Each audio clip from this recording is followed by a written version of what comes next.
before a golden age of children's toy franchises. One could debate for hours on which one was truly top of the mountain, but it can't be denied that Hasbro's G.I. Joe, a Real American Hero line is definitely in the running. With that perfect combination of exciting animated series, comic books, action figures, and tie-in merchandise, G.I. Joe was truly a powerhouse of the decade. Unsurprisingly, this led to a variety of board games over the years. In this episode, we look at Milton Bradley's GIjoe Commando Attack Game from 1985.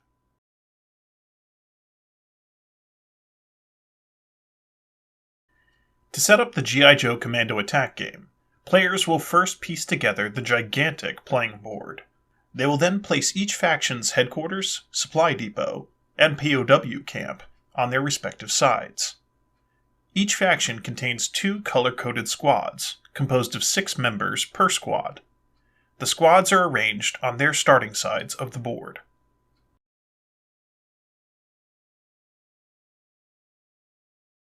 A game can be played by 2, 3, or 4 players. Each player controls 1 or 2 squads. No matter the player count, gameplay is the same. The goal of the GIjoe Commando Attack Game is to gain control of the enemy's HQ. Players start by rolling their faction die, white for G.I. Joe and red for Cobra, to determine who will take first maneuver for the round. The higher numbered roll will go first. The player will then roll their die again to determine how many troops in their first squad will get to move this round. Players are not required to move all the indicated troops from their die roll, but are restricted to no more than it says. Movement is simple. A selected troop can move any number of spaces in a straight line, but must stop at an obstacle such as a bush or a river. If the troop is starting its turn on a river space, it can move freely along the river on that turn. It only has to stop when it is entering the river. Troops cannot occupy the same space as their own faction, except in the instance of combat with an enemy. You can move up to 2 of your troops into a space occupied by an enemy to engage in combat. At the start of the next turn, if those troops are still occupying the same space, at least one of them must be moved. After all movement is resolved, players move to the combat phase. If the active player has moved any of their troops into an enemy space, they are considered the attacking player. Each player will roll their die for the combat. The higher number wins the battle, with ties going to the attacker. The loser soldier is then captured by the winner and placed in their POW camp. In the instance where 2 troops are attacking an enemy, the attacking team gets to roll 2 dice, and may choose the higher number they roll. If the defending player wins this fight, they may choose one of the attackers to take prisoner, and then continue the combat one-on-one. Once all combat is resolved, play passes to the next player. A new round will then begin, and players will once again roll for initiative. Once you've gained access to the enemy camp, you have 3 locations that you may infiltrate: the supply depot, the POW camp, and the enemy HQ itself. Each of these locations is infiltrated in the same way. Players will move one of their troops onto the entrance space of the building they wish to infiltrate. At the end of their next turn, they will then roll a die. If an odd number is rolled, it is considered a failed attempt, and they will have to try again next turn. If an even number is rolled, then the attempt is successful. At the supply depot, the player may attempt to sabotage their opponent. A successful sabotage will result in the capture of 2 of the enemy's soldiers, immediately moving them into your POW camp. At the enemy POW camp, a successful mission will result in freeing all of your captured troops, who will then be placed back at their starting locations, to be used in the next round. At the headquarters space, up to 2 of your troops can infiltrate, rolling up to 2 dice. Any even number will result in a success, and the infiltrating player will win the game.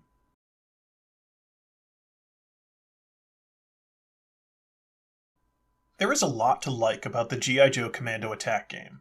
The production quality is very impressive for a 36-year-old board game. The oversized board is very detailed.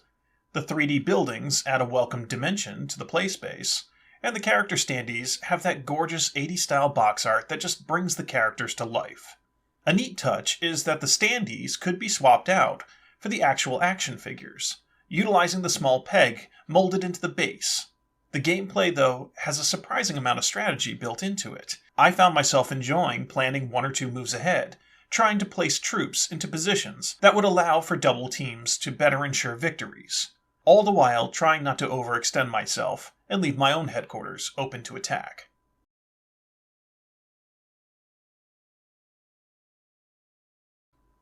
The game is not without flaws, however.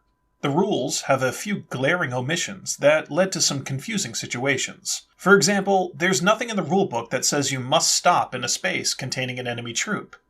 My opponent was able to gain access to my supply depot fairly quickly in one match because of this, walking their troops right past what I felt was a solid defense, choosing to bypass rather than engage in combat. There's also nothing in the rulebook explaining what to do if you manage to capture all of an enemy's troops. The obvious answer is to declare victory, but as I said, nothing is in the rules. But the biggest flaw I see in the game is in the theme itself. GIjoe is famous for its eclectic and diverse, for the 80s, cast of characters, and although the characters are represented and named, there's nothing to differentiate one from the other.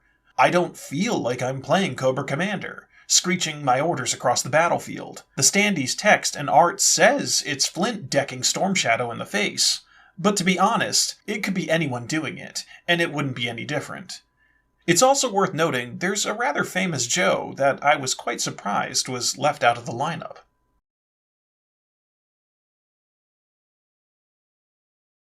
The GIjoe Commando Attack game really does have a solid base to work with, but could definitely be improved. The first change I would suggest is to allow for a more free-form deployment. Rather than starting each squad in a corner of the board, let each player alternate placing a troop anywhere within the first 4 rows of their side of the board. This allows for a more strategic and creative setup, as well as speed up the first few turns of the game, as they always seem to be dragged out getting troops out to these starting positions. I would also suggest modifying combat positions. Instead of occupying the same space as an enemy to engage in combat, I would change it so that you can only attack adjacent spaces, including diagonal, as well limiting movement so that enemy troops can't pass through an occupied space. The next major change is to limit the capacity of the POW camps. This resolves the problem of what to do when all your opponent's troops are captured, and can add more strategy to the game. I would limit the capacity to 8 enemy troops. Once the limit is reached, if another enemy is captured, a previously captured troop would escape and be returned to the enemy camp to redeploy next round. The next change I would suggest would be to add strategic value to different places on the board. For example, one of your troops standing on an entrance space to one of your camp's buildings would be given a guard advantage, where they would automatically win ties in combat rather than the attacking player. Additionally, the obstacle spaces would grant an effect for the players. Combat from a bush would provide cover, granting +1 to the bush player's die roll.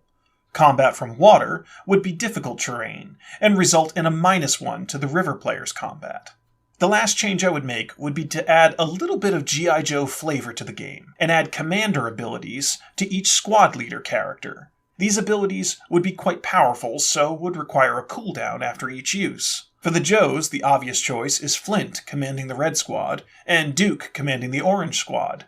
Duke would have the ability of a rally call, Yo Joe, and when deployed, the Joes would get to engage another movement phase for one of their squads. This ability would have a 2-turn cooldown.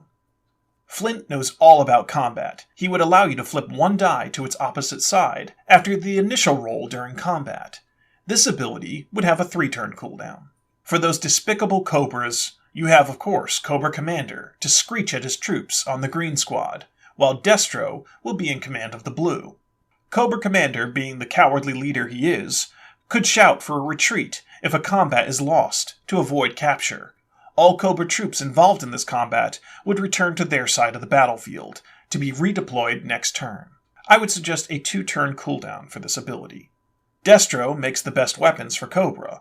As a prolific arms dealer, he can force a reroll in any combat, then have to wait 3 turns for this ability to cool down. Of course, if one of your squad commanders does get captured, they would not be able to use these abilities.